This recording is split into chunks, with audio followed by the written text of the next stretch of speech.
Cockroach Janata party ఉద్యమం తర్వాతన ఆహ్, ఆ క్రెడిట్ మళ్ళీ తను తయారు చేసినట్టు అభిజిత్ దుప్కోకి వచ్చింది, సౌరవ్ దాస్‌కి వచ్చింది. తనది అని చెప్పుకోలేని పరిస్థితి.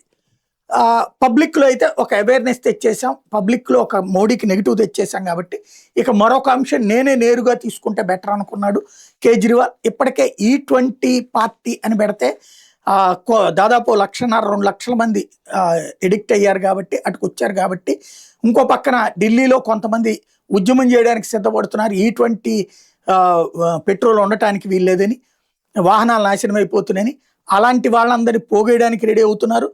తాజాగా ఈ వచ్చే నెల 1వ తారీఖున 11:30కి కాన్స్టిట్యూషన్ క్లబ్‌లో మీటింగ్ పెట్టి, ఆ తర్వాత ఈ20 ఫ్యూయల్ బ్లెండింగ్ మీదన నితిన్ గడ్కరీ రాజీనామా డిమాండ్‌తో ఉద్యమం ప్రారంభిస్తామని కేజ్రీవాల్ ప్రకటించాడు.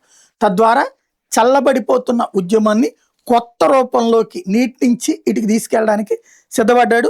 పంజాబ్ ఎలక్షన్స్, ఉత్తరప్రదేశ్ ఎలక్షన్స్ కోసం నేరుగా ప్రజల చేత ఇదిగో ప్రజలకి హామీలు ఇచ్చి విఫలమయ్యారు. కాబట్టి ప్రజలకి హామీలు ఇవ్వడం కాకుండా వాళ్ళు మంచోళ్ళు కాదు మాకే ఓటేయండి అని చెప్పేటందుకు సిద్ధపడుతున్నారు ఇట్లాంటి గొడవలు సృష్టించి.